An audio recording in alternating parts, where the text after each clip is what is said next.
Hello, so this is our air compressor, but unfortunately, the compressor head is damaged. So, but then, don't you worry, kung sira ang mga compressor head nyo, may mabibili po sa online, sa Shopee, sa Lazada, or anywhere. So, huwag itapon. This is it. We can replace it to the damaged one. Ito yon. Pwede pala. Okay, so itatry na natin yung in-order natin from Shopee. If it's working. Okay. Let's wait. But don't you worry kung may ano man, pwede man siya sa uli or magre-refund naman yung supplier.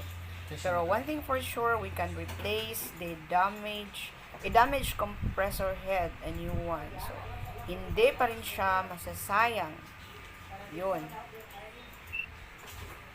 Oh no, I think we also have problem with the new compressor head, but don't you worry. Not working? You can have a replacement for that. Okay, not working. Okay. We need to return. Oh, as you can see. Oh, titigil yung ikot niya. So, kahit pinalitan na natin yung kanyang pinalitan namin ng kapasitor na wires. So, wala pa rin. ito lang problema. So, okay, yun lang po. disanay na yata ito.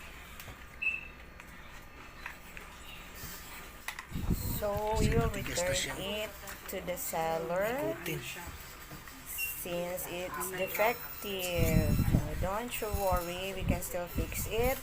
Thank you for watching. Please like and subscribe our channel and watch out for other videos with our kids, Ronan and Rian, and more videos with their cousins. Bye-bye. Hinto.